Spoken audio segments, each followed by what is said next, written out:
Chers internautes de RMZ, suivez votre émission Ma Commune tous les samedis de 10h à 11h sur nos plateformes digitales Facebook et YouTube de la radio municipale de Ziguinchor, la RMZ.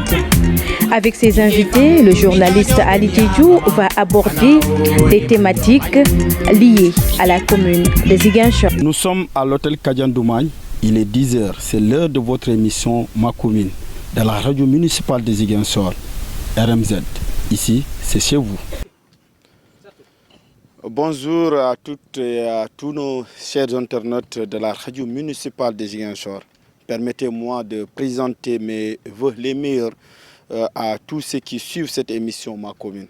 Je prie que pour que cette année 2023 soit une année de bonheur, de promotion, de santé, de réussite dans tous nos projets individuels et collectifs. Dans ce premier numéro de l'année 2023, nous avons l'immense plaisir de recevoir notre ami, notre confrère Alpha Yafa. Alpha Yafa, salam alaikum. Alaikum salam. Ebe heroto, somanda benyad. Un plaisir. Voilà. Merci beaucoup et nous sommes heureux de vous recevoir ici, sur ce plateau de notre émission Ma Commune. Une émission qui passe tous les samedis de 10h à 11h. Sur la radio municipale de Ziguinchor, nos digitales YouTube et Facebook, et actuellement nous sommes aussi sur TikTok. Pour avoir un aperçu sur notre invité, je vous laisse suivre la présentation faite par notre confrère Olivier Ndeki qui nous fait le portrait de Alpha Yafa. Notre invité du jour s'appelle Alpha Yafa. Il est né à Ziguinchor où il a passé toute son enfance. Alpha Yafa a fréquenté le CM Tete Djadjou pour ses études secondaires et le lycée d'Ignabo où il a obtenu le bac C. Après son bac, Alpha Yafa a fréquenté l'université Cheikh Anta Diop de Dakar avant d'intégrer le corps enseignant pendant 10 ans. Après ces 10 ans passés dans l'enseignement, notre invité du jour a quitté pour aller au secrétariat exécutif du Conseil national de sécurité alimentaire dont il était le chef du bureau régional à Ziguinchor et à Kaolack où il sert actuellement. Alpha Yafa est aussi connu pour son talent de littérature puisqu'il est conteur, romancier, nouvelliste et dramaturge. D'ailleurs, son talent lui a permis d'écrire plusieurs œuvres littéraires. En 2000, il a créé une maison d'édition à Ziguinchor, Karmala. Cette maison d'édition a publié à moins de 2 ans 36 auteurs au niveau du territoire national sur fonds propres. Alpha Yafa a embrassé le métier de journalisme en étant tour à tour correspondant du quotidien Le Matin et de Direct Info dans la région de Kolda comme correspondant régional. Notre invité a également travaillé avec la radio Zig FM et quelques pièces à Zig FM. Alpha Yafa est un passionné du sport, en particulier le football, dont il a pratiqué dans son ASC Kambeng, devenu ASC Yamatogne. Comme tout Casacé, Alpha Yafa aime le cadeau et le fiteuf. Voici le parcours de notre invité du jour de l'émission Ma Commune, une émission animée par l'éminent journaliste Ali Djedjou. Merci, comme j'ai l'habitude de le dire, le petit Olivier qui est devenu grand. Nous le remercions pour cette belle et brillante présentation de notre invité. Alpha Yafa, 10 ans dans l'enseignement. Parle-nous un peu de votre expérience dans ce métier noble. Ouais, je rectifie un peu, c'est 14 ans dans l'enseignement. Ok, merci. Et je dirais que j'ai commencé à exercer en 1998 à Vélingara. Et après Vélingara, j'ai eu à fréquenter Joseph Baldé à Kolda. Voilà, donc j'ai fait 10 ans d'enseignement, très riche d'enseignement encore, il faut le dire. Parce que j'étais dans des zones très reculées. Ça m'a permis vraiment d'acquérir beaucoup d'expérience par rapport à ce que nous faisons. C'est qu'il faut reconnaître avant l'éducation en ville, la compréhension que les parents ont de l'éducation en ville et dans les villages les plus reculés, ce n'était pas la même chose. Ce n'était pas du tout facile. Il fallait sensibiliser, des réunions de sensibilisation pour amener les parents à amener leurs enfants à l'école. Donc on est parvenu à cela. Donc aujourd'hui l'école dans cette zone-là est devenue vraiment très fréquentable. Les gens viennent aujourd'hui, parfois les enseignants ont du mal même à accueillir tout ce beau monde-là dans les différentes classes. Et n'oublions pas que dans certaines zones, c'est des difficultés, c'est des abris provisoires. Même pour avoir des tablements, ce n'était pas facile. Donc il fallait être très ingénieux pour pouvoir trouver des solutions par rapport au flux d'enfants qui venaient dans les écoles. Et Dieu merci, on est parvenu à cela. Et aujourd'hui, on est fiers de l'être et puis on reste toujours enseignant. Parce que quand on est enseignant, on demeure toujours enseignant jusqu'à sa mort. Voilà, Alpha, enseignement 14 ans, ce n'est pas 14 jours, ce n'est pas 14 semaines. Vous avez une expérience, surtout dans des zones un peu reculées. C'est souvent Velingara, Kolda, ce n'est pas aussi dans les localités qui sont au centre, en tout cas, de ce pays. C'est des localités un peu loin, mais vous avez parlé. Mais souvent, ce secteur a connu beaucoup de troubles. Vous, en tant qu'enseignant, comment vous avez vécu ces situations dans ces localités?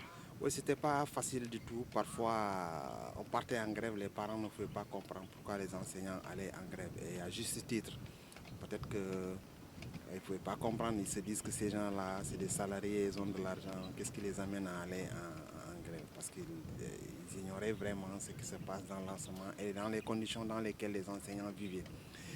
Mais après, ils ont compris que c'est un droit, il fallait les sensibiliser par rapport à cette situation. Et à un moment donné, ils nous accompagnaient même dans ce qu'on était en train de faire. Ce n'était pas facile. Et ce qu'il faut reconnaître que les enseignants dans certaines zones, c'est très compliqué. Moi, je vous dis, j'étais dans un village qui s'appelait Saregaye. C'est dans la commune de Kounkané. Donc la première fois que je suis arrivé dans un village en allant vers Wassadou qui s'appelle Takoudjala, je salue au passage mes parents, je dirais c'est des parents parce que finalement je suis devenu vraiment un des leurs. Un des leurs et puis c'était pas facile. La première fois que je suis descendu à Takoudjala, je devais relier Takoudjala, je suis descendu. J'arrive à Kabendou, on me propose un véhicule. Et ce véhicule-là, je ne dirais pas que ce n'est pas un véhicule, ça. C'est de vrais cercueils roulants. Je dis, je ne monte pas. Le gars me dit, c'est niveau j'étais obligé je n'avais pas le choix. Ouais. J'étais obligé de monter parce que... C'était une obligation. C'était une obligation avec beaucoup de difficultés. J'arrive entre Takoudjala et Saredjaye, ça fait 4 km, non 5 km. Et donc je devais marcher. Et on m'explique que j'arrive à l'école, on m'explique. J'arrive d'abord dans le village Takoudjala, c'est un village constitué en majorité de Badiaranké. Hein. C'est une autre langue. Hein. Voilà, donc je ne comprenais rien. C'est bien sûr que je comprends le mandingue, mais je ne comprenais rien de cette langue. Et en parlant, j'ai entendu, parce que je n'ai jamais entendu cette langue. Et donc déjà, je commençais à être dépaysé. Entre Takoudjala et Saredjaye, ça fait 5 km. J'ai fait 2 km, je traverse la route, je rencontre de gros chimpanzés. J'étais seul. Je n'avais pas le choix, qu'est-ce qu'il faut faire? Je suis revenu au village, on se moquait même de moi. Comment faire? Je dis, je n'ose pas partir.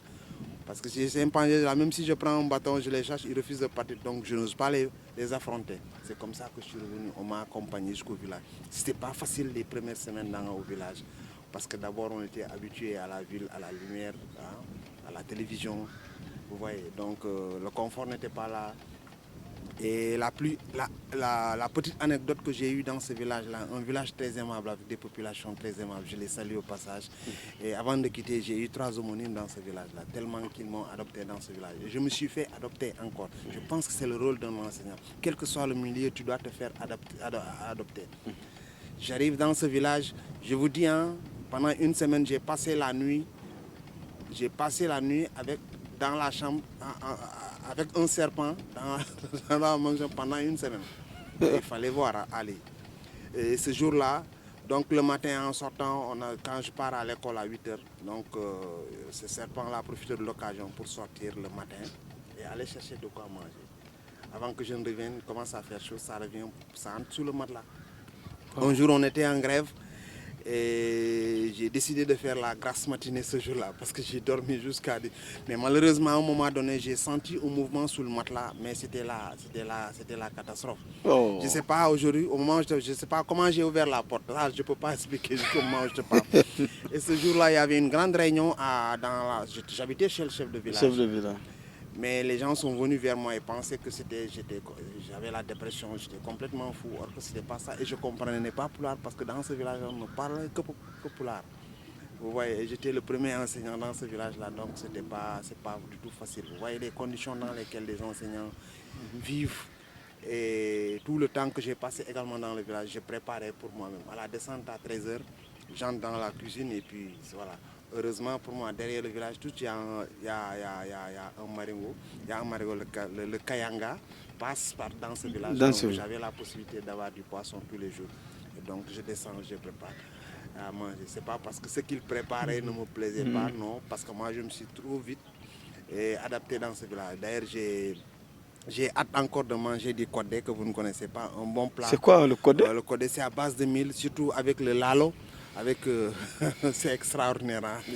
Mais bon, malheureusement, depuis quelque temps, je n'arrive pas à l'avoir, mais j'ai vraiment la nostalgie et puis de ce plat-là qui est très succulent. Et vraiment, j'ai de bons souvenirs dans cette zone et que je n'ai pas regretté pourquoi j'ai fréquenté cette zone. Et cela vous a donné une expérience dans la vie? Voilà, aujourd'hui, cela m'a donné beaucoup d'expérience parce que j'ai eu à côtoyer beaucoup de personnes, beaucoup de... Voilà, donc vous voyez, quand on côtoie parfois des gens qui n'ont pas un niveau assez élevé, donc vous voyez, leur expliquer le sens et l'objectif même de l'éducation, de l'enseignement, ce n'était pas facile. Mais Dieu merci, on est parvenu vraiment à les convaincre. La fois dernière, j'appelais le chef de village, je me dis qu'aujourd'hui, que vraiment l'école s'est très bien développée, donc ils ont de très bons résultats. Et je pense que c'est une fierté. Est-ce qu'en ce moment, vous n'étiez pas confronté souvent, on voit dans certaines localités, à l'heure de l'école, les parents viennent récupérer leurs enfants pour aller faire d'autres activités? Ouais, ça, j'ai pas... c'est une réalité. Mais bon, heureusement, on est parvenu vraiment à les convaincre. Et ils ont compris. Et aujourd'hui, c'est des gens qui sont très engagés pour cette cause-là, la cause vraiment de l'éducation, d'amener leurs enfants. Aujourd'hui, la fierté, aujourd'hui, j'ai beaucoup d'élèves qui sont à l'université. D'autres sont devenus professeurs aujourd'hui, malgré l'âge. Parce que j'ai commencé à enseigner très tôt, ça, il faut le dire. Juste après l'université, quelques années après l'université, j'ai dit, bon, pourquoi ne pas aller... Bon, tu vois, c'est comme ça que je suis entré dans l'enseignement par un concours. Nous étions la dernière génération de l'EFI de Kaolaka. Ouais, donc nous avons eu à faire 3 ans avant de sortir et puis voilà, avant que le volontariat n'arrive, donc c'était la dernière génération.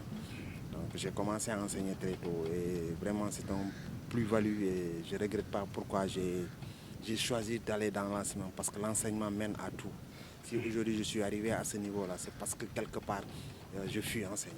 Et je demeure encore enseignant. Parce que enseignant, c'est jusqu'à la mort. Jusqu'à la mort. Mais à un moment, vous avez quitté les classes. Oui, à un moment donné, j'ai quitté les choses. Parce que dans la vie, moi, je dis qu'il faut pas se suffire, il faut être très ambitieux. Et ça, c'est mon credo. Je continue toujours à persévérer. Parce que tant que j'ai la capacité intellectuelle, physique et financière, je vais essayer de continuer toujours à étudier. Parce que dans ce pays-là, on ne demande pas qu'est-ce qu'il peut faire, mais on demande plutôt quels sont les diplômes qu'il a. Et aujourd'hui, moi, je suis ambitieux et je veux vraiment encore aller de l'avant. Je continue encore à étudier et à engranger des diplômes parce que je sais que ça va me servir, même après la retraite. Voilà. Vous êtes chef de service de la sécurité alimentaire à Kaolack. Vous étiez d'abord à Ziguinchor. L'expérience dans ces services? Ça, c'est une nouvelle vie parce qu'après l'enseignement, je suis parti au Niger pour une formation. Et donc, c'est ce qui m'a permis au retour déjà. Et avec mon ami et frère Ali Kamara, qui était en son temps secrétaire exécutif du Conseil national de sécurité alimentaire. Donc,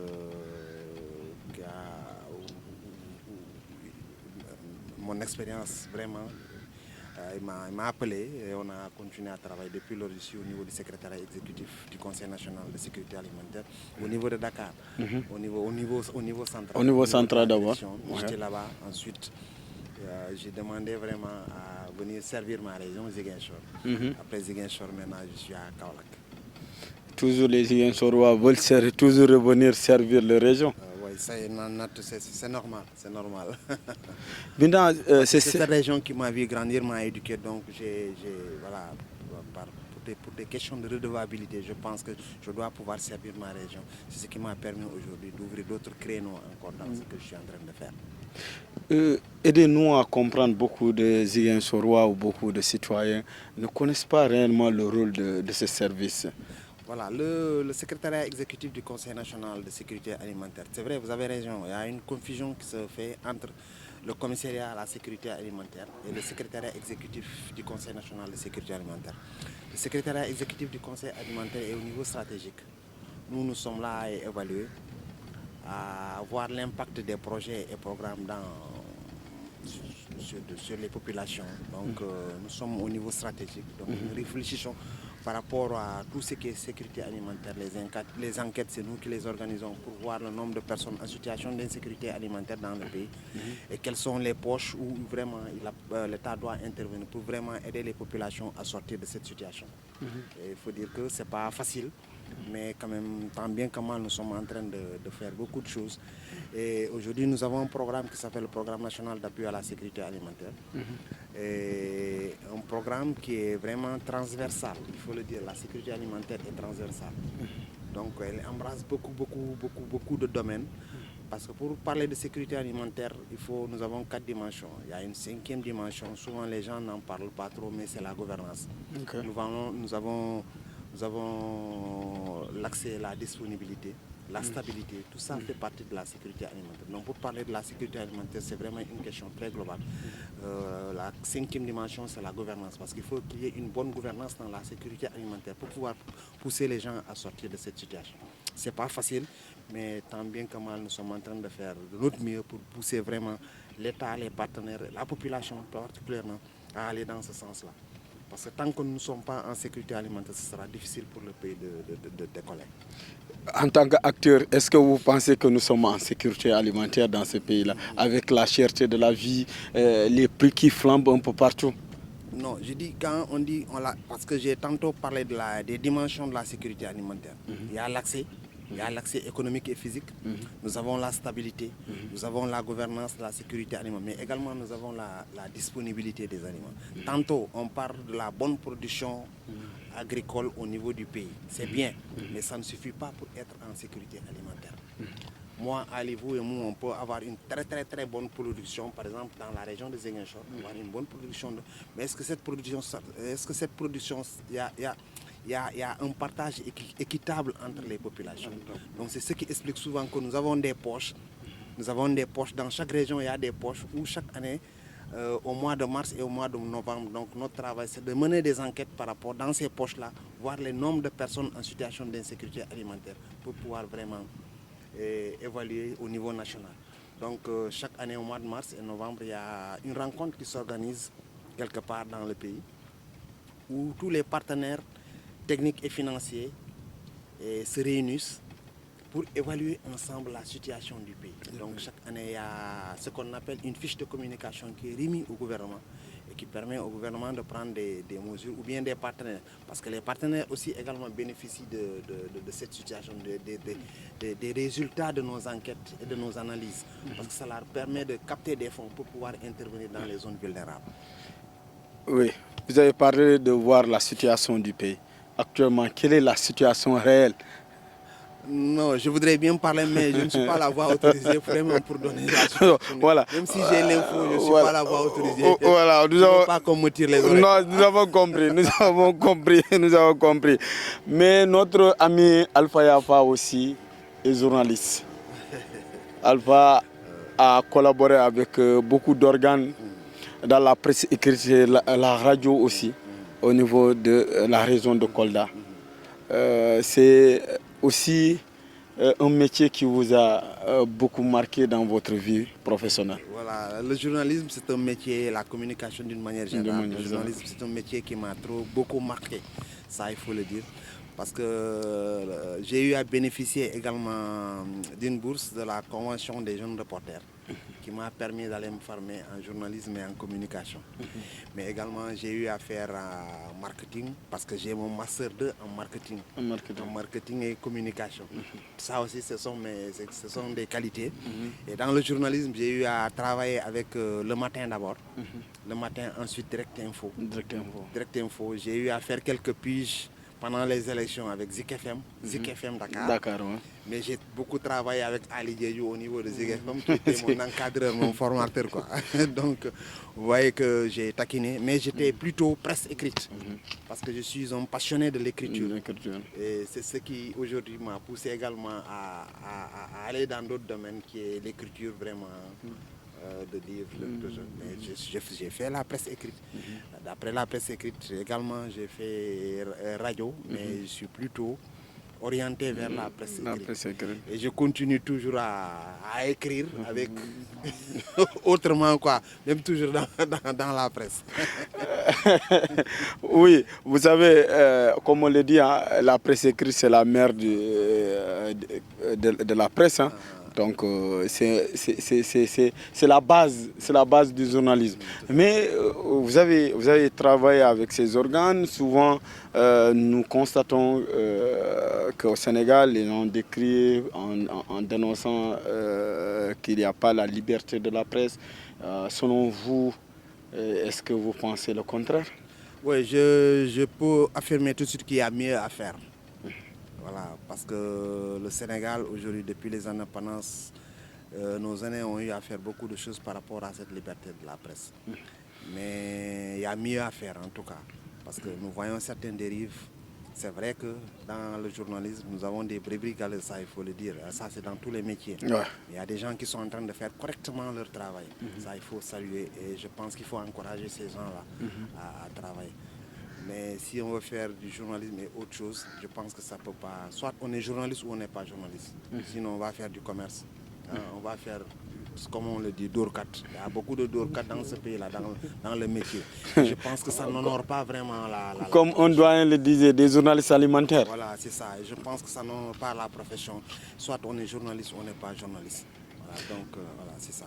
Oui, mais est-ce que ce n'est pas la situation financière des organes de presse qui souvent expose les confrères? Mais tout à fait, c'est la situation financière. Mais je dirais encore, ce n'est pas seulement la situation financière. Nous avons vu des patrons de presse qui aujourd'hui ont les moyens de ce qu'ils sont en train de faire. Mais ils les utilisent à d'autres fins. Ceux qui font de la production, ils ne bénéficient pas vraiment des avantages, des retombées qu'engendre l'entreprise. Et donc, je pense qu'il va falloir, il y a le code de la presse, mais moi, je dirais que ce sera très difficile pour que ça soit respecté. Parce que, d'abord au niveau de l'État, parce qu'il y a certaines parties du code qui vraiment étaient en faveur vraiment des journalistes. Et aujourd'hui, on les a complètement enlevés. Et quelque part, nous avons les patrons de jeu qui ne jouent pas les jeux. Parce que certains créent des organes de presse pour leur propre affaire. Ils créent des organes de presse pour mettre la pression sur l'État ou pour mettre la pression sur les gens. Je pense que ça, c'est pas du tout bon. Et ce qui est bizarre, parmi ces patrons de presse, la plupart ne sont pas journalistes. Voilà. Ils entrent ils créent leur maison de presse. Parce qu'ils veulent faire du business, mais également beaucoup de politiciens aujourd'hui ont leurs organes de presse, c'est pour mettre la pression sur l'État ou bien sur les partenaires ou sur la population. Je pense que ça, c'est vraiment pas honorer le métier. C'est pourquoi je disais tantôt qu'il y a mieux à faire. Et selon vous, aujourd'hui, si on devait prendre Alpha Yafa comme expert pour donner des solutions pour ce métier au Sénégal, quelles sont les pistes de solutions que vous pourrez dégager? D'abord, la première des choses, je pense qu'il nous faut un débat national, comme on le dit dans la presse. Nous avons besoin, entre journalistes, de se regarder les yeux dans les yeux et de se dire d'abord la vérité. Parce que je pense que c'est important. Qu'on se parle, qu'on se dise la vérité. Ceux qui ne sont pas vraiment de vrais journalistes, ils n'ont qu'à vraiment qu'on trouve les solutions de les faire quitter cette profession et non qu'à aller faire autre chose que le journalisme. Tant qu'on ne commence pas par nous-mêmes, ça ne peut pas. Et se dire la vérité, se battre pour mettre les journalistes dans de bonnes conditions d'abord. Parce que quelqu'un qui qui n'a pas les moyens, vraiment, c'est difficile que Mougoré. Donc, vraiment, il y a beaucoup de tentations et de tentatives dans ce milieu-là. Si tu ne fais pas attention, tu risques de balancer de l'autre côté. Et je pense que ça n'honore pas. D'abord, c'est entre nous. Ensuite, voir comment faire face à ces autorités-là pour qu'ils prennent des disques, qu'ils mettent les barrières par rapport à la profession. Et sinon, ça sera très, très, très difficile. Et surtout le respect du code de la presse. Même si l'État a tout fait pour enlever certains qui, à mon avis, sont des parties très importantes du code et qui vont dans le sens vraiment d'aider les journalistes, de les protéger, mais également de les mettre dans les conditions de performance. Aujourd'hui, est-ce qu'un journaliste, pour son opinion ou bien pour un article, doit être emprisonné? Non, je ne suis pas d'accord sur ce plan-là. Il ne fait que son travail. Au moment où l'ingénieur est dans son laboratoire en train de faire son travail, le journaliste fait son travail, c'est d'informer. C'est d'informer, juste et vrai.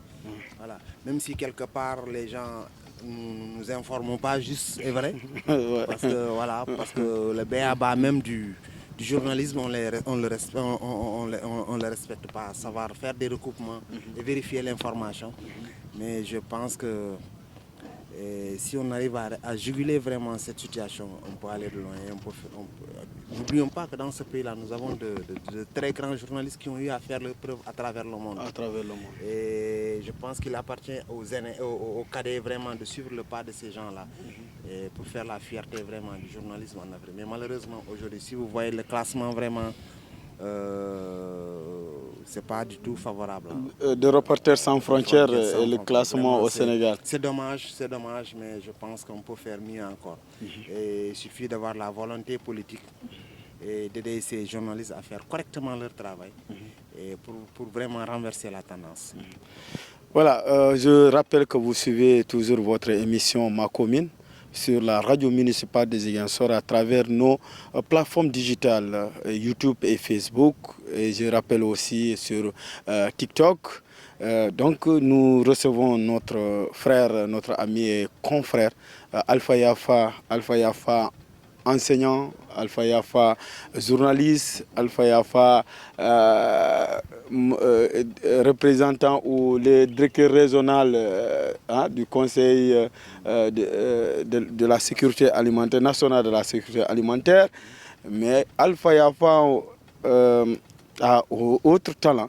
Et je pense que c'est le talent de l'enseignant et le talent du journaliste qui se résume dans l'écriture.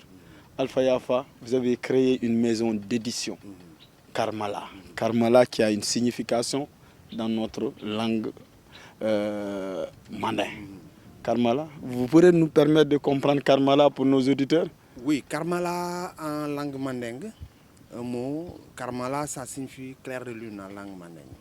Pourquoi le choix de Karmala? Vous savez, en Casamance, c'est pendant cette période qui ne dure pas une semaine en Casamance, on dit ça Karmala. C'est un moment vraiment propice pour les danses, les fêtes, les organisations, mais également un moment qui était très propice pour nos grands-parents de nous réunir autour du feu. Pour raconter des contes. Exactement. Donc, Victor Hugo disait que la lumière est dans le livre. Laissons-la rayonner. C'est à partir de ça que je suis parti pour dire, tiens, Karmala, cette période aussi, c'est un moment très propice pour transmettre le savoir. Donc c'est ce moment que nos grands-parents choisissaient pour nous raconter sous la véranda autour du feu vraiment de très bons contes. Et voilà, donc c'est ce nom-là qui m'est venu comme ça. J'ai dit, à partir de la citation de Victor Hugo, pourquoi ne pas choisir Karmala? Et là, je suis arrivé à mettre sur place Karmala, que j'ai créé depuis 2000. Et fort heureusement que je n'ai pas regretté, ça il faut le dire, pourquoi j'ai créé cette maison d'édition. Ouais, Karmala qui fait son bon chemin. Vous avez eu à éditer beaucoup d'écrivains au niveau de Ziguinchor. Je me rappelle, j'avais assisté à cette cérémonie de dédicace de notre doyen Abdoulaye Sidibé, qui avec à travers des pièces théâtrales qu'il avait eu à former. Au nom de la paix. Hein. Voilà, au nom de la paix. Qu'il avait vraiment initié des élèves du lycée Djignabo pour appeler à la paix. Ça a beaucoup marqué les gens en réalité. Tout à fait. Voilà, c'était une très belle pièce de théâtre. Et Ablaye, je l'ai trouvé à la mairie parce que moi-même, je suis un écrivain. Je l'ai trouvé à la mairie, je lui ai offert un livre. J'ai dit, vu vos qualités, vu ce que vous représentez pour cette belle région de la Casamance, je ne dirais pas seulement la Casamance, mais pour le Sénégal, vu ce que vous avez eu à faire dans le théâtre, et dans la transmission vraiment des connaissances culturelles même, je vous exhorte vraiment à écrire. Il me dit, tiens, jeune frère, vraiment, j'ai des manuscrits. Je lui dis, donne-moi ce manuscrit, je vous publie gratuitement. Et c'est comme ça qu'il m'a, 2 jours après, il m'a envoyé le manuscrit et ça n'a pas tardé. Et aujourd'hui, le livre est vraiment... Et je rappelle que nous avons fait une première édition qui était complètement terminée. J'étais obligé de faire une réédition. Et je pense qu'il y aura une 3e réédition pour cette belle pièce de théâtre qui s'appelle Au nom du peuple d'Ablaye Sédhiou. J'attends d'autres encore, il m'a remis d'autres. Et donc je sais que sous peu, vous allez voir ça dans les rayons. Oui, en tout cas, ça nous a marqué le jour-là et certains même ont versé des larmes parce qu'ils retraçaient vraiment le conflit de Casamance et l'effort qui a été fait. Et franchement, c'est des choses qui, en les lisant, laissent une histoire du conflit de Casamance. Ouais. Vous avez aussi, j'ai vu Alpha Yafa, Soulouboula. Un roman Soulouboula, préfacé par notre éminent historien Noa Cissé et Dama Sissoko, professeur de lettres modernes. On peut comprendre le titre de ce roman. Oui, Soulouboula, je remercie au passage vraiment mes 2 préfaciers et surtout le professeur Noa. J'attends toujours son manuscrit parce que Noa, il faut qu'il écrive. Ouais. Le professeur Noah, c'est une demande. C'est une demande vraiment, je dirais pas régionale, mais nationale, internationale, voire, parce qu'il connaît beaucoup de choses. Et nous avons besoin de ses connaissances, nous avons besoin de son savoir. Et je ne sais, chaque fois que je le rencontre, je lui dis vraiment professeur, parce qu'il fut mon proviseur au lycée Djignabo de Ziguinchor. Je continue et je salue au passage Madame Cissé, qui fut mon professeur d'histoire et de géographie au lycée Djignabo de Ziguinchor. Et donc il faut qu'il écrive. Je les félicite et je le dis encore merci pour la préface. Et voilà. Soulouboula est un nom d'emprunt. Soulouboula est un nom d'emprunt. Donc d'abord, je vous dirais que Soulouboula est un nom d'emprunt à l'image des Ken Bougoul, des Yadikon, et d'autres noms, des Karfa, des Suntukum. C'est un nom d'emprunt. Donc le personnage central de ce livre-là c'est lui qui s'appelle Soulouboula. Au lieu de mettre Ken Bougoul Yama, j'ai choisi Soulouboula. Voilà, donc le personnage central, c'est son nom. Soulouboula. Mais Soulouboula, c'est peut-être ça a une signification dans notre langue. C'est une pratique. Okay. C'est quelque part, nous avons l'habitude ici, il y a des gens qui prédisent, ils font des choris ou bien autre chose. Okay. Mais les vieux, si vous voyez le livre, je pense qu'on va entrer un peu dans le livre et pour expliquer pourquoi Soulouboula. Parce que le personnage central, c'est ce qu'on appelle Yaragala. Les Mandingues disent Dimba Dingolom. Dimba Dingolom, ok. Donc cet enfant Soulouboula, le livre là parle de la naissance d'un enfant, surtout en milieu au sud du pays, de la naissance à la mort. J'ai voulu un peu retracer la vie d'un enfant pour permettre à cette jeune génération de comprendre un peu leur culture. Parce que je pense, après lecture de ce livre-là, vraiment, on est censé connaître beaucoup de choses de sa culture en Casamance. Soulouboula, sa maman, souvent, après chaque fois qu'elle enfante, les enfants mouraient. Okay. Donc, 2, 3, finalement, il y a un enfant qui est né qui s'appelle Soulouboula. On était obligé souvent, on prend l'enfant, on le lance sur une poubelle. C'est pas l'enfant, c'est pas une infanticide comme ça se passe maintenant. Mais les parents ont pris l'enfant qu'ils ont lancé. C'est ce vieux-là en partant qui fait cette pratique de Soulouboula. C'est une pratique qui permet, genre de Kori ou bien autre chose. Lui, ça se passe en Guinée. C'est un Guinéen le vieux. Ouais, Mais lui, sa profession, c'est ça. Hein? Donc il fait cette pratique-là, soit c'est des coris, mais lui, il ne prenait pas. Ce qu'il faisait, c'est avec de l'eau, on appelle suluboulo. Mais depuis qu'il a ramassé cet enfant, maintenant, l'enfant, on lui a donné ce prénom-là, Sulubula. Ouais. Okay. Donc c'est un roman autobiographique quelque part. Okay. Parce que moi-même qui te parle, ma maman a vécu cela. Donc à travers ces expériences m'ont permis maintenant de raconter un peu comment ça se passe, ces femmes, les difficultés qu'elles vivent à travers. Donc vous voyez que c'est pas facile. Donc ce roman-là retrace vraiment la vie de cet enfant. Donc c'est l'enfant même qui s'appelle Soubla parce qu'il a emprunté le nom de son vieux qu'il a ramassé sur une poubelle. Voilà, à la page 39, on constate, Maman s'empresse de préciser, nous l'avions trouvé et nous nous conformions pour ne pas enfreindre aux pratiques que nous avons été léguées les anciens. Tout à fait. Parce qu'avant, c'est comme ça, quand une femme n'arrive pas à enfanter, ou bien chaque fois qu'elle met au monde un enfant et que cet enfant-là mourait, qu'est-ce qu'il faisait? Il fallait faire cette pratique de Dimbaya. Et je ne sais pas, en tout cas moi, vous voyez vraiment, je vous le montre, vous voyez l'oreille gauche a été percée parce que ma maman a suivi cette pratique. Okay.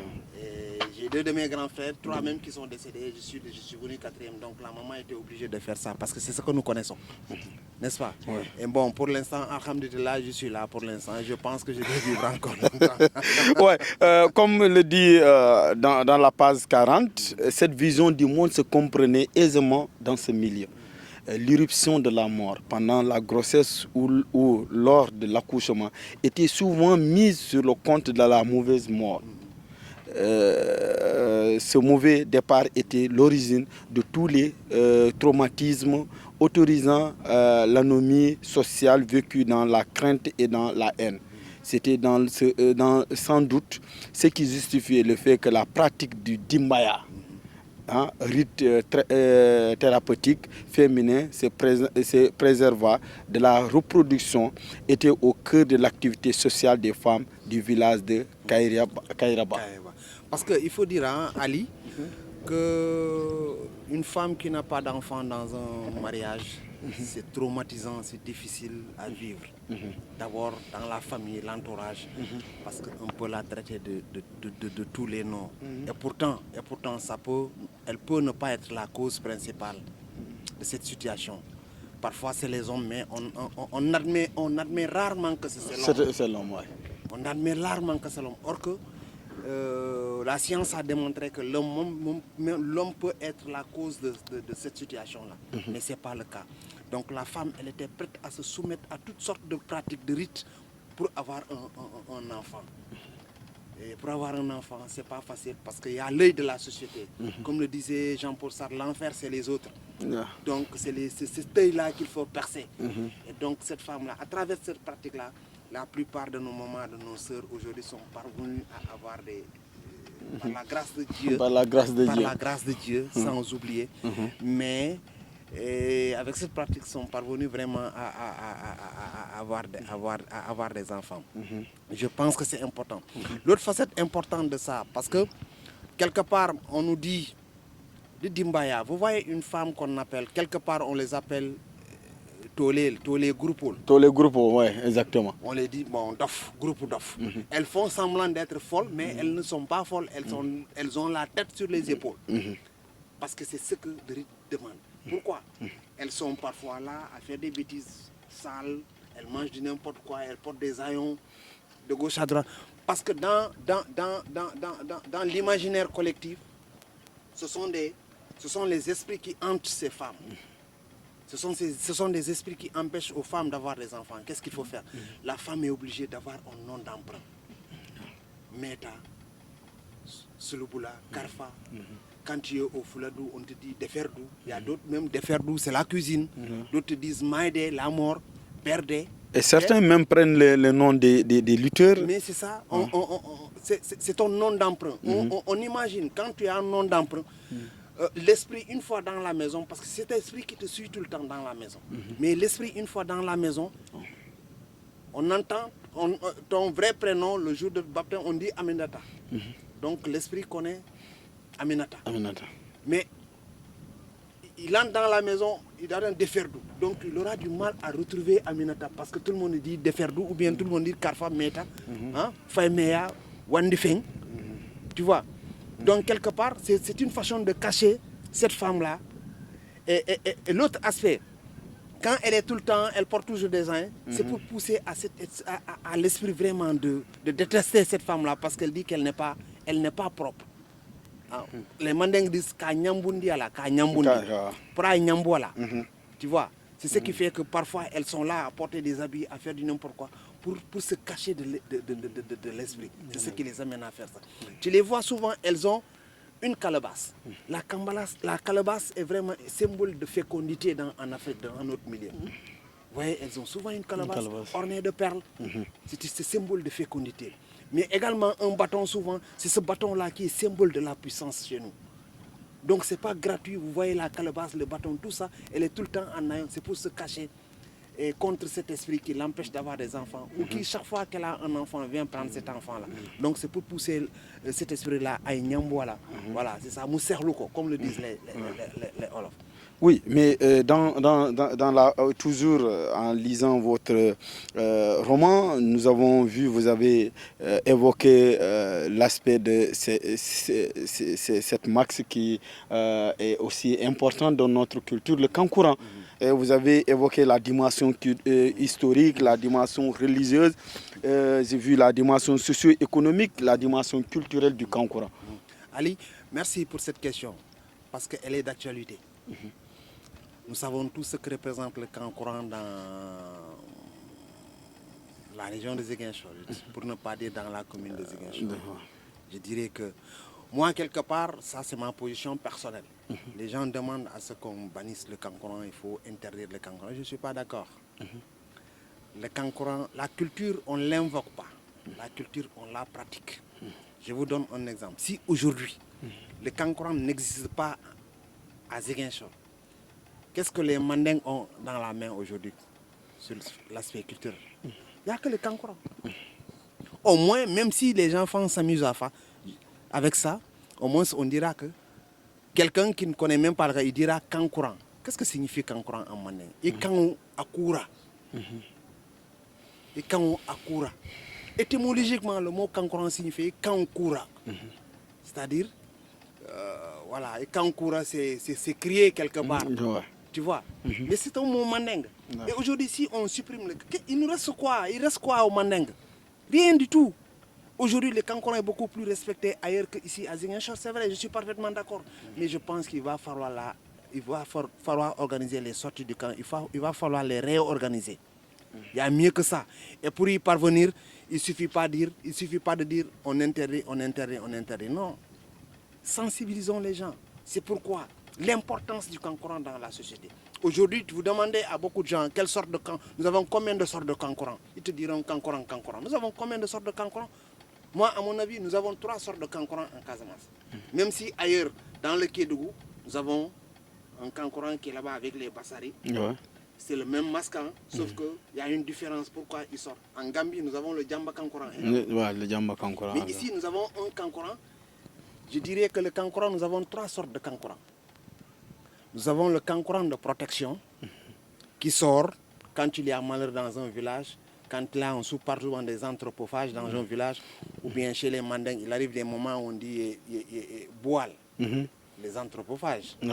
Quand il sort, c'est ce Kankourang-là qui sort dans le village pour protéger. Et souvent, quand il y a des circoncis, également, c'est ce Kankourang-là qui sort pour protéger les enfants, parce qu'on estime qu'ils sont très vulnérables. Mais également, nous avons le Kankourang de régissance. Ce Kankourang de régissance, c'est ce qu'on a à Ziguinchor. C'est le Kankourang qui sort, les femmes sont là-bas, c'est le Djambadon, les gens continuent à danser, on crie, on danse avec le Djambadon. Ils sont Kankourang de régissance. Mais nous avons également le Kankourang dans sa perfection, c'est ce qu'on appelle Ifam Bondi. Et si vous voulez, on peut revenir un peu sur la genèse de ce Ifam Bondi, qui est né à Ouy Mansouan. Ifam Bondi, c'est le Fond Bondi qui sort de lui-même.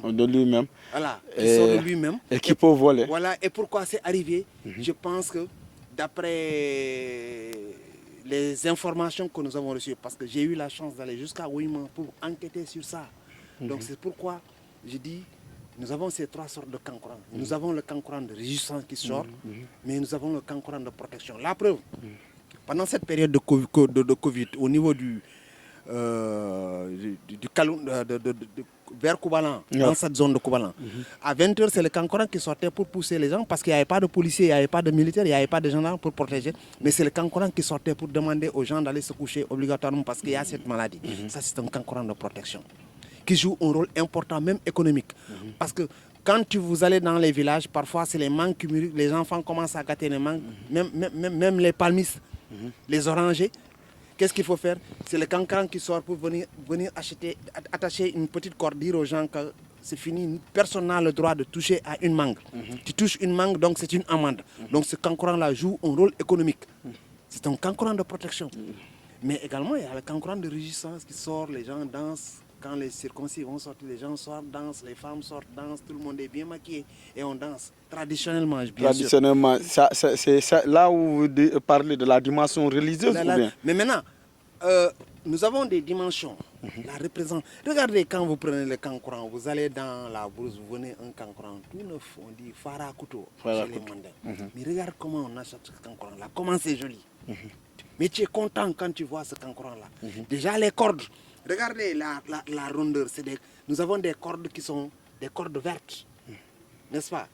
Le masque est là. Mais regarde, c'est de l'art même. En voyant ce kankourang-là, c'est de l'art. Mais donc ça veut dire que sur le plan esthétique, ce kankourang joue un rôle important. Mais également sur le plan, je parlais de la dimension économique tout que le kankourang joue à travers la protection des mangues et autres choses. Mais c'est la dimension économique de ce kankourang-là. Mais également, nous avons la dimension sociologique même que le kankourang joue dans la société. Et je pense que pour pousser véritablement les lecteurs à aller chercher ce loup-là, et je pense qu'il est important parce que je ne veux pas, comme nous l'avons trop quoi. Exactement. Parce que moi-même, ça me donne l'envie de lire parce que voilà, je commence à avoir vraiment l'envie parce que. Mais je recommande vraiment aux gens vraiment parce qu'il y a beaucoup. Et je suis même parti. Je suis même parti des pratiques culinaires, Pourquoi tel culinaire? Par exemple, si je prends chez les Mandingues, on dit Bambara Faso, ça n'existe plus, les enfants ne connaissent pas ça. Et c'était très nutritif par rapport aux enfants qui viennent de naître, qui vraiment se sentent très faibles. Bambara Faso, nous avons ça. Tiadouran, Tiachourol, tout ça, j'ai parlé de ça. Et quand vous voyez avant en Casamance, pour cuisiner, c'est au milieu de la cour. Nous avons 3 pierres, on met 3 pierres, c'est là où on met la marmite. Tout ça, c'est significatif. Quand vous allez dans quelque part, vous trouvez, on dit, quand quelqu'un te dit dans sa maison, Ouloli est là, Sinkirotole. Ça signifie quoi? Ouloli est là, Sinkirotole. Ça veut dire qu'aujourd'hui, on n'a pas préparé. On n'a pas préparé. Tu vois? Donc tout ça, c'est Sinkiro, ça veut dire les 3 pieds. Les 3 pieds. Tu vois? Donc je pense que c'est important de revenir pour nous autres de revenir un peu sur ces aspects-là pour permettre à cette génération vraiment de connaître leur culture. Voilà, nous avons aussi, je vous rappelle que vous suivez votre émission Ma Commune, cette émission de la radio municipale de Ziguinchor sur nos plateformes digitales YouTube et Facebook, aussi sur TikTok. Nous avons le plaisir de recevoir notre ami, notre frère Alpha Yafa. Alpha, j'ai vu que vous appelez aussi Mamadou. Donc le prénom Mamadou a disparu à la place de Alpha Yafa. Oui, tout à fait. Comme je le disais, mon nom à l'état civil, c'est Mamadou Moustapha Yafa. Okay. Alpha, je le disais tantôt, ma maman, j'ai perdu ma maman. J'ai 2 de mes grands frères qui sont 2, 3 même, je suis le 4e. Depuis que je suis arrivé, elle pensait qu'elle n'allait plus avoir d'enfants, de garçons. Et elle a pris le nom de son papa. Pour ajouter à Mamadou Moustapha. Et finalement, c'est Alpha. Je suis connu sous le nom de Alpha. Mais mon nom à l'état civil, c'est Mamadou Moustapha Yafa. Et je porte également le nom d'un celui qui m'a éduqué quelque part à Agnac, l'ancien instituteur, il était le directeur d'école qui s'appelait Alpha. Donc vous voyez que j'ai porté 2 noms, le nom de mon grand-père, mais également celui qui m'a éduqué à Agnac, c'était le mari à ma tante qui s'appelait Alpha également, un grand instituteur émérite à Agnac, et paix à son âme. Et voilà, donc, mais mon nom à l'état civil, c'est Mamadou Moustapha Yafa. Mais je suis plus connu sous le nom de Alpha Yafa. Alpha Yafa, ouais, ça c'est évident. Vos signatures, lorsque vous posez vos papiers de Kolda à Zig FM, j'aimais en présentant le journal à Zig FM d'avoir les nouvelles de Kolda à partir à partir de Alpha Yafa. Je suis très nostalgique de ces bons moments. Ouais, nous avons marqué l'histoire de cet organe, voilà, qui vraiment, nous souhaitons la continuité avec le commandant Ibrahima Gassama qui nous a encadrés, qui a marqué notre vie professionnelle. Et un coucou à lui, une icône en tout cas de la presse. Nous lui souhaitons une très longue vie. Voilà, qu'il continue toujours à encadrer la jeune génération pour l'intérêt de cette presse, mais pour l'intérêt aussi de la démocratie au Sénégal et à Ziguinchor, parce que la presse joue un rôle important dans la démocratie. Alpha, j'ai vu notre doyen Siaka Djongidjou à Lançon, le parcours d'un élève exemplaire. C'est une pièce théâtrale. Oui, c'est une pièce théâtrale qui a été écrite depuis 1992. Cette pièce a été jouée pour la première fois au CM. En ce moment, ce n'était pas un lycée, c'était un CM à Ounsane de Bignona. Donc, nous avons voulu vraiment adapter ce livre-là vraiment aux règles, aux normes du théâtre moderne, ce qui nous a permis vraiment de sortir un bon livre dont le contenu c'est un bon livre quand même. Voilà, c'est un très bon livre. Mais le titre à Lançon, ça veut dire quoi? C'est toujours vous revenez, il revient dans la tradition. Dans la tradition, ce fameux Dimbaya, voilà, c'est ça, Kanyalen comme on le dit en Djola. Encore Kanyalen, ouais, Djola. Et s'il y a que John Djedjou, un Djedjou qui est plus mandin que Djola, je le taquine, c'est notre doyen dans le mouvement navétane, je le salue de passage. Il a beaucoup écrit, en tout cas, c'est quelqu'un qui maîtrisait très bien les textes du mouvement navétane. Et je ne savais pas qu'il avait aussi ses talents dans le domaine de l'écriture. Voilà. Vous pourrez nous parler un peu parce que la présentation du village de Balimba, où commencent les événements de cette pièce. Balimba c'est un nom imaginaire, hein, ça il faut le dire, c'est de la fiction. On est dans la fiction quelque part avec ces noms, mais l'histoire elle est réelle. Peut-être que les noms, parce qu'on évite un peu de citer des noms de personnes du village pour ne pas heurter des sensibilités. Mais en lisant pour quelqu'un qui connaît cette histoire, si tu lis quelque part, tu te retrouveras ou bien tu peux connaître vraiment de quelle zone il part. Mais c'est des noms qui sont là, c'est pour éviter d'heurter vraiment les sensibilités et certaines croyances. C'est pourquoi souvent dans les romans, c'est des noms fictifs souvent, on est dans la fiction. Okay. Voilà, c'est ça. Ok, comme le premier tableau à Balimba, depuis que le colonisateur français a créé et multiplié les écoles dans le pays, le mois de septembre est le mois qui met fin pour les élèves et leurs parents à la longue attente des résultats de l'entrée en 6e.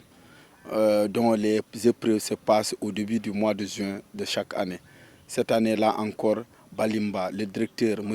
Mboy, qui ne le fait que tous 2 ans, a présenté des candidats au certificat d'études primaires élémentaires et à l'entrée en 6e des collèges et lycées, car l'école de Balimba ne compte que 3 classes, compte tenu de la dimension du village et de ses environs immédiats. Oui, tout à fait. Aujourd'hui, presque dans tous les villages, nous avons des écoles. Et avant, ce n'était pas le cas. Pour aller d'un village à un autre, vraiment les gros villages qui disposaient d'écoles. Maintenant, ce n'est plus le cas. Donc, dans ce village-là, avoir 6 cours complets, ce n'était pas facile. Donc, il y avait 3 cours dans ce village-là qui permettaient vraiment aux enseignants d'encadrer les enfants pour les pousser à la réussite. Et aujourd'hui, dans le livre, vous verrez qu'ils avaient un directeur qui était bien, les parents d'élèves qui étaient très sensibilisés par rapport à l'importance de l'école. Mais également, il y a toujours des enfants, des têtes brûlées dans les villages. Mais par contre, il y a des élèves des enfants qui étaient très ambitieux, très studieux, qui finalement ont réussi et qui vont revenir dans le village sensibiliser leurs camarades par rapport à l'importance même de l'école. Donc, comme je le disais tantôt, c'était une pièce, c'était un théâtre scolaire. C'était pour sensibiliser les parents, à laisser les enfants aller à l'école, à les sensibiliser.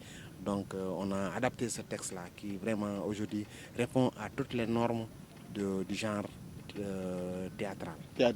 Oui, je constate dans le livre, c'est dans le village, c'est dans le département de Bignona. Parce que on parle de tous les parents sont informés, mais sauf une vieille femme qui n'est pas informée que le directeur est allé à Bignona pour prendre les résultats de l'entrée en 6e. Et un mot Diola qui revient à full mot. À full mot. Ouais. Les vieilles, souvent. Oui, les vieilles. Parce qu'elle ne savait pas. Elle ignorait également qu'après la réussite d'Alanso, Alanso était obligé de quitter son village pour aller rejoindre Bignona. Vous voyez. Donc, vous savez tous que les grands-mères aiment tellement leurs petits-enfants que c'était vraiment un coup dur pour elles. C'est des moments très très pathétiques. Ça se trouve vraiment dans le livre. Et c'est des moments très pathétiques et difficiles pour la vieille, pour supporter vraiment le départ de son petit-fils. Voilà. Et au début, elle n'était pas au courant, au Folmo n'était pas au courant, mais finalement, il va falloir qu'elle réalise que Alanso devait quitter le village pour aller. Et donc, c'était des moments très émouvants. Et si vous lisez vraiment cette pièce de théâtre, vous verrez qu'à l'intérieur, il y a de très, très, très, très belles choses, de très belles intrigues, comme on le dit chez nous. Voilà, je rappelle que vous suivez votre émission Ma Commune, une émission de la radio municipale que vous allez trouver à travers nos plateformes digitales, Facebook, YouTube, TikTok. Aujourd'hui, c'est vraiment une émission qui reçoit un éminent intellectuel, un écrivain, un journaliste, un enseignant, Alpha Yafa. Alpha, vous vous battez pour la lecture au niveau national. Aujourd'hui, dans la commune, cette commune de Ziguinchor que vous aimez tant, cette commune de Ziguinchor dans laquelle vous êtes né, vous avez grandi ici, vous pourriez un peu nous dire comment vous sentez le niveau de la lecture et aussi le niveau de l'engagement des gens pour la lecture. Merci Ali pour cette question, je pense qu'elle est essentielle pour moi. Et je rappelle que je suis un poète, un conteur, un romancier, un dramaturge et un noveliste. Parce que j'ai écrit 5 genres littéraires. Ok. J'ai écrit une pièce de théâtre, un livre, deux romans. Parce que j'ai écrit, en dehors de Souloubla, j'ai écrit un autre roman qui s'appelle Mbasmi en Numbelan. C'est la Covid qui m'a inspiré. Okay. Je pense que l'histoire m'a donné raison par rapport à ce qui se passe, surtout par rapport à la Cour des comptes, ce qui s'est passé. C'est comme, je ne sais pas, et voilà. Donc j'ai écrit 2 pièces de théâtre, Sentence inédite, mais également Oulaba, parce que je tiens beaucoup aux langues nationales. Mais j'ai écrit une nouvelle qui s'appelle Les affres du défi. Les affres du défi. Mais une pièce de théâtre qui s'appelle Un départ surprenant. Voilà, donc j'ai vraiment touché partout. Et après avoir écrit, j'ai eu beaucoup de difficultés à me faire éditer, Ali, à me faire publier. Et j'ai envoyé mes manuscrits au niveau de plusieurs maisons d'édition. On ne me répondait même pas. Et à un moment donné, je dis, mais moi, qu'est-ce qui se passe? C'est parce que c'est pas bon, je suis nul ou quoi? Mais je me suis rendu compte que ce n'est pas le cas. Parce que les éditeurs, en dehors des difficultés qu'ils traversent, mais il fallait faire, c'était un choix. Et également, dans mes écrits, je parlais très souvent de ma chère Casamance. Même si ça peut concerner tout le monde. Mais je dis, tiens, peut-être que ces gens-là, ils ne trouvent pas d'intérêt dans ce que j'écris. Parce qu'une maison d'édition est après tout commerciale. Ce qu'ils publient, ils veulent que ce soit vendu. Et s'ils estiment que mon titre, le contenu de ce que j'écris, peut-être que eux, ils peuvent penser que ça peut ne pas se vendre, or que c'est tout à fait le contraire. J'ai dit non, il faut que je fonce. Je suis parti voir un éditeur. Et les éditions d'abord Salamata. J'ai dit, j'ai un manuscrit, j'ai comment dirais-je, un conte, une pièce de théâtre, un recueil de poèmes. Je vous apprends que j'ai commencé à écrire dans la joie, mais j'ai pensé à écrire dans la joie, mais j'ai commencé à écrire dans la douleur. Ça, c'est, si vous voulez, je pourrais vous expliquer. C'est dans la joie que j'ai pensé à écrire, mais c'est dans la douleur que j'ai commencé à écrire. Je vous rappelle que j'ai perdu mon épouse. Et avant de partir, je te disais tantôt que j'aime bien le caldo. À la descente de l'école, je trouve qu'elle a préparé un très bon caldo avec de grosses carpes. Malgré que dans le Vélingara, c'est difficile d'avoir des carpes.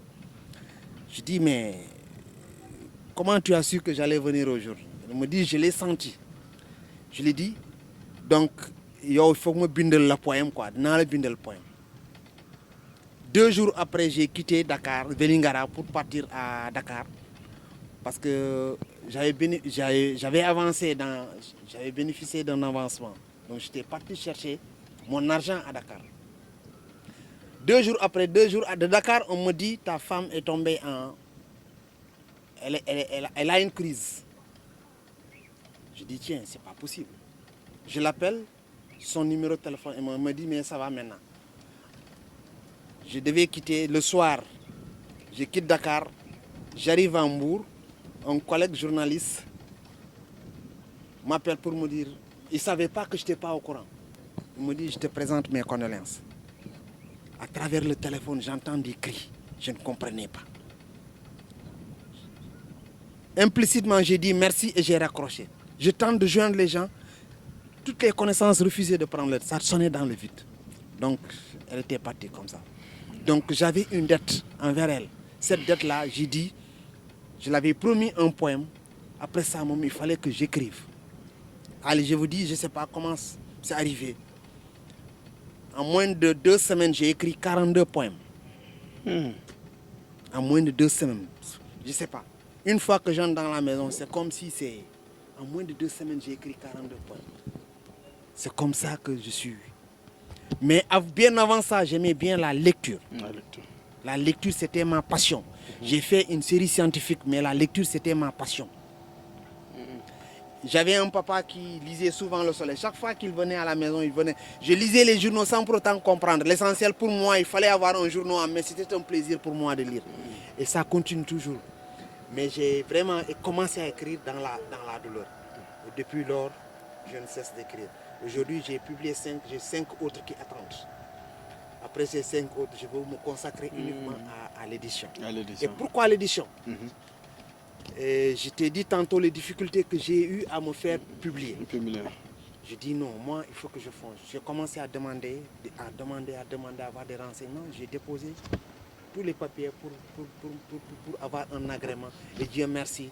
J'ai même eu une lettre de félicitations encore du ministre de la Culture par rapport à cette initiative. Et donc, depuis que j'ai annoncé Karmala, c'était vraiment un déclic pour les écrivains de la région de Ziguinchor. Et pas seulement de la région naturelle de la Casamance. Aujourd'hui, j'ai des Togolais, des Camerounais et d'autres régions. En moins de 2 ans, je suis à 36 publications. En moins de 2 ans, il faut le faire. Et je précise encore, c'est sur fonds propres. Et les gens se demandent comment j'arrive à faire. C'est un problème d'organisation. Et parce que j'ai la volonté d'aider cette jeune génération surtout, parce que c'est mon objectif.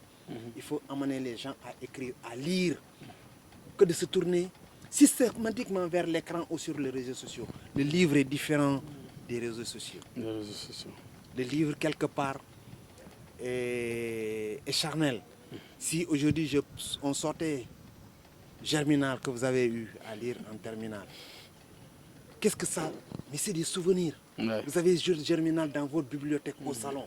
Vous n'allez même pas accepter que votre enfant touche à ce livre-là, parce que ce livre-là vous a marqué. C'est seul le livre qui peut faire ça. Mais le numérique, c'est bien d'entrer dans les réseaux sociaux, le numérique, Google, chercher des informations. Mais je dis que ce n'est pas suffisant. Achetons des livres. pour nos enfants que d'acheter des... Si on veut acheter un cadeau pour les enfants, les cadeaux de fin d'année, je conseillerais aux parents d'acheter un livre. Même si c'est des livres de contes ou bien des Mickey qu'on donne à leurs enfants pour les emmener à lire. Parce que le savoir, la lumière est dans le livre. C'est seulement dans le livre qu'on peut avoir cette connaissance-là. Maintenant, vous avez fait ces efforts, vous avez travaillé à installer une maison d'édition à Ziguinchor. L'état des lieux au niveau de Ziguinchor? Bon, au niveau de Ziguinchor, il faut dire que les gens, j'ai beaucoup de manuscrits des écrivains de la région de Ziguinchor. Je peux citer l'inspecteur Alfoussé Gassama. Ouais. Je suis à son deuxième ouvrage qui est un essai extraordinaire. Et je ne vais pas dévoiler un secret, mais ça s'appelle L'école en Casamance, les hommes et les valeurs. Il a eu à travailler avec des hommes, à parler des hommes qui ont eu à marquer notre région, ça il faut le dire. Je prends le cas du vieux Tunkara et beaucoup tant d'autres. Et un livre véritablement à lire. Vous avez tantôt parlé d'Ablaye Sidibé. J'ai l'inspecteur Diallo bientôt. Nous avons Moustapha Djiba qui est professeur au CM de Kenya. J'ai Sadibou Diata qui est le proviseur du lycée de Bona. Il est adjoint au maire de Karchak. Ouais, vous voyez. J'ai une dame qui est à Kafountine, Alandiso Diata. Vous voyez. Donc il y a beaucoup de John Djedjou. Il y a beaucoup d'écrivains. Donc je pense que j'ai un Camerounais, Marie-Rose Bazama. C'est là avec du Monganga aussi. Celui-là, c'est anthologie de la poésie ziguinchoroise. Voilà, vous voyez, donc il y a beaucoup de livres ici. J'ai également Chérif Ba qui est de Sédhiou. Moustapha Djiba. C'est le jeune frère, Chérif, c'est le jeune frère de Lamine Ba. Ok. Journaliste, c'est son jeune frère. D'accord. J'ai eu à faire la cérémonie de cas au Grand Théâtre le 6 passé. Donc je suis aujourd'hui à 36 publications en moins de 2 ans. Et j'attends pour ce 2023 beaucoup, parce que j'ai beaucoup de manuscrits. Et je pense que le mois de janvier seulement, Inch'Allah, si tout se passe bien, on aura 6. De Mané Kounda, j'ai également le livre Mata et les colliers du destin. Les danses de régissance parlante d'un gars qui est de Mané Kounda, un certain Dembo Sadio, il est à Kaola. Beaucoup d'écrivains de la Casamance et d'ailleurs. Donc c'est une fierté pour moi de le faire parce que je dis que j'ai atteint. Et de jeunes écrivains également qui commencent à taper à la porte parce qu'aujourd'hui j'ai beaucoup de manuscrits qui viennent de l'université Assane Seck de Ziguinchor également. Et donc c'est une fierté parce que je dis que j'ai atteint mon objectif. C'est d'aider cette jeune génération à écrire. Parce que tant qu'ils n'ont pas la possibilité de se faire publier, ils n'auront jamais le courage d'écrire. Aujourd'hui la maison d'édition Karmala est là, est ouverte à tout le monde. Il suffit que le document soit publié parce que je suis trop exigeant également par rapport au contenu et au contenant.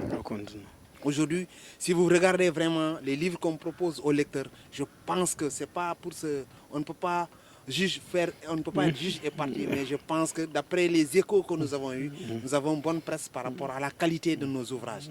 Parce que nous avons un très bon comité de lecture composé d'éminents écrivains, mais également d'éminents professeurs qui composent ce comité. Donc, c'est une exigence, nous sommes trop exigeants par rapport au contenu, par rapport au contenant. Le contenant, je veux parler de la couverture, de la première page de couverture et de la 4e page de couverture qui est importante, mais également par rapport à la mise en forme du texte proprement dit. Donc la maison d'édition elle est là, nous sommes en train de faire notre bonhomme de chemin. Je pense que pour l'instant, Dieu merci, et les gens viennent. Et aujourd'hui même, j'ai beaucoup de difficultés. Et pour accepter, parce que je ne m'attendais pas à ça. Et fort heureusement, et santé Allah, comme on le dit, la maison est là. Mais j'encourage encore la jeune génération à écrire. Mais surtout pour les langues nationales. Et j'en appelle vraiment aux gens aux personnalités qui ont écrit en langue nationale de s'approcher. Et nous sommes ouverts à partager avec eux et puis voir ce qui est possible de faire pour se faire publier. Parce que cette jeune génération a besoin de leurs écrits, de leurs connaissances, de leur savoir. Et ils doivent vivre dans la postérité. Quand vous sortez un livre, vous devenez immortel.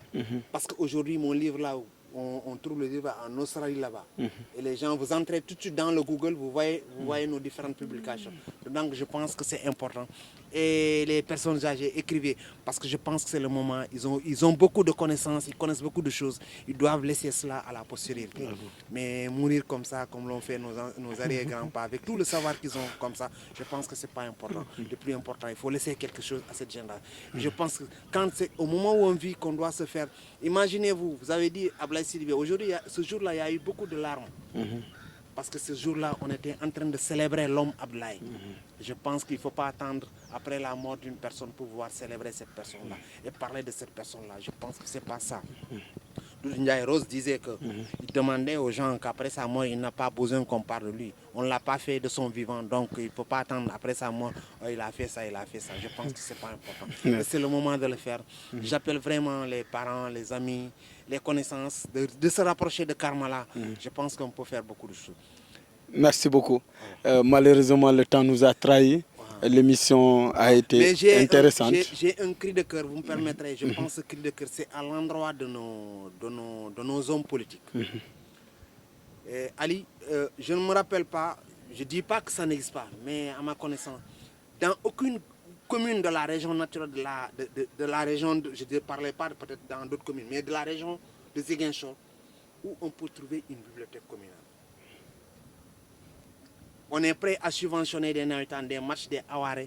Mais je demande vraiment aux différents responsables politiques, aux maires, ce n'est pas faire de la politique, mais c'est un cri de cœur que de mettre dans les bibliothèques dans deux différentes communes.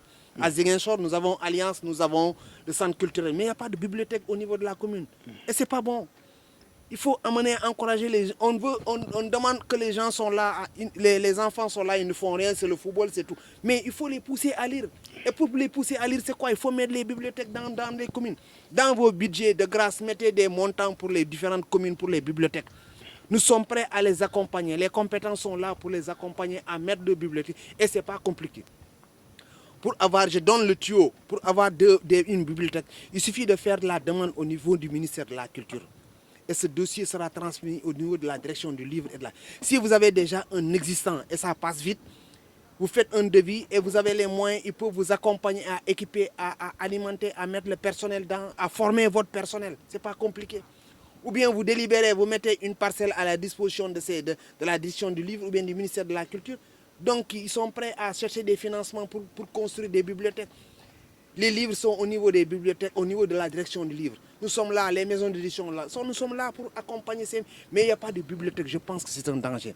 J'en appelle vraiment aux autorités, aux responsables politiques de mettre dans leur commune des bibliothèques communales, pousser les élèves et les enseignants à aller faire des recherches. Je pense que ce sera vraiment la solution par rapport à certaines déperditions et par rapport à certaines situation qui se passe dans notre société. Si l'enfant la nature a horreur du vide.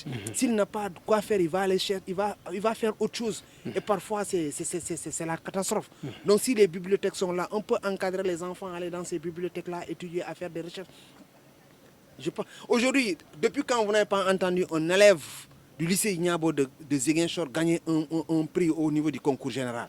Et pourtant, c'est le même programme qui est enseigné. Mais le plus que les autres enfants ont, c'est parce qu'ils font des recherches, ils ont des bibliothèques, ils ont des moyens de recherche. Donc, ils ont ce plus-là par rapport à nos élèves. Et souvent, c'est des livres qui ne sont même pas au programme, qui sont là qui sont au programme, mais pas des auteurs africains ou sénégalais. Et je pense aujourd'hui, nous avons la fierté. Nous avons aujourd'hui un écrivain, un auteur qui a gagné le prix Goncourt, Bougar. Et je pense que les écrivains sont là, les talents sont là. Donc vraiment, j'en appelle vraiment aux différents responsables que d'installer, de construire des bibliothèques dans leur commune pour amener les enfants à s'occuper. Sinon, ils vont aller faire autre chose. Voilà, merci beaucoup à notre invité Alpha Yafa. J'espère que votre appel sera entendu par les autorités des différentes communes de la région de Ziguinchor. Je pense que le maire Ousmane Sonko, le maire de la commune de Ziguinchor, c'est la plus grande commune de la région de Ziguinchor. J'espère que lui aussi prendra cet appel en compte pour ériger une bibliothèque communale à Ziguinchor.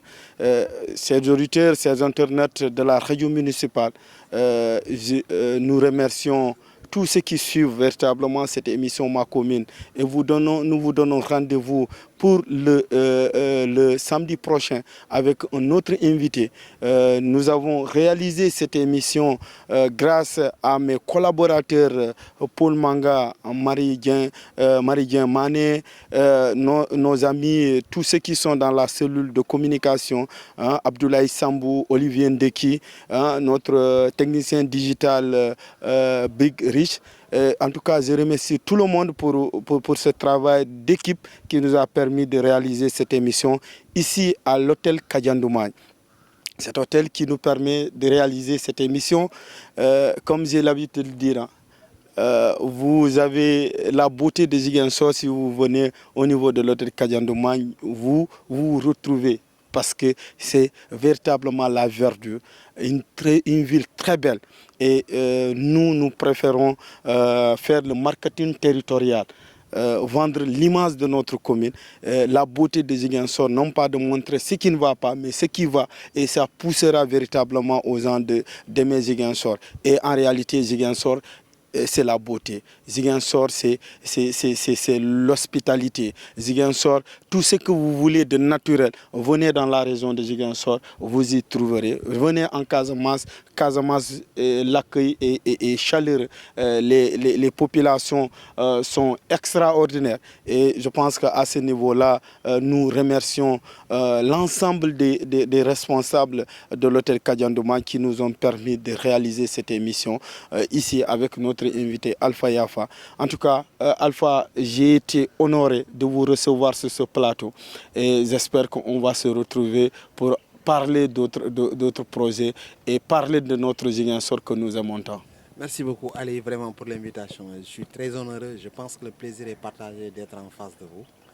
Et parce que nous avons eu à partager beaucoup de moments ensemble et on continue encore à partager ces moments ensemble parce que nous sommes tous des Ziguinchor, nous aimons notre ville. Nous aimons voir notre ville émerger, être parmi les plus belles, les villes les plus développées je dirais pas du Sénégal, mais de l'Afrique. Je pense qu'on est sur la bonne voie. Donc vendons ce qui nous appartient. Ce qui nous appartient, c'est Ziguinchor. Donc faisons la promotion de Ziguinchor, des fils de Ziguinchor et de la région naturelle de la Casamance pour parler plus large. Et je pense que Ziguinchor mérite d'être au devant de la scène. En tout cas, nous sommes prêts à accompagner tous ceux qui sont prêts à travailler dans ce sens-là, dans le domaine de l'édition, de l'écriture, et prêts à accompagner les jeunes dans les différentes écoles, les lycées, pour des ateliers d'écriture, pour les pousser vraiment, les motiver, susciter, faire naître cette envie, cette vocation d'écrivain. Et je pense que c'est bien parce qu'aujourd'hui, ils peuvent nous apporter beaucoup de choses. Ziguinchor, vraiment Ziguinchor, merci encore. Nous aimons notre ville et continuons à faire la promotion de Ziguinchor, voir Ziguinchor émerger, être parmi les plus belles villes émergentes de ce pays-là. Je pense qu'on peut parvenir parce que la volonté est là. Et on est en train de mettre les conditions pour voir Ziguinchor se développer. Et je pense que sous peu, on verra avec les initiatives, ça et là, on peut arriver à faire de très belles choses pour cette belle ville. Merci beaucoup. Merci à tous ceux qui suivent cette émission Ma Commune. C'est sa mission. L'objectif de cette émission, c'est de vendre Ziguinchor. C'est de permettre aux Ziguinchorois de s'exprimer dans leur domaine, dans leur domaine de compétences. Et je pense que nous sommes dans cette ligne et nous allons continuer dans cette dynamique-là. En tout cas, tout un plaisir est pour moi. Merci et rendez-vous le samedi prochain avec un autre invité pour parler beaucoup de Ziguinchor, la commune de Ziguinchor, mais pourquoi pas la région de Ziguinchor et de la Casamance naturelle. Merci et au revoir.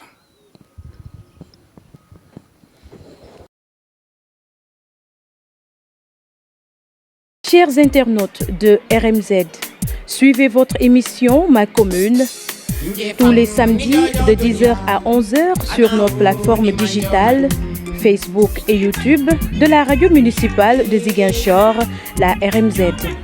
Avec ses invités, le journaliste Ali Djedjou va aborder des thématiques liées à la commune de Ziguinchor. Nous sommes à l'hôtel Kadiandoumagne, il est 10h, c'est l'heure de votre émission Ma Commune de la radio municipale de Ziguinchor, RMZ. Ici, c'est chez vous.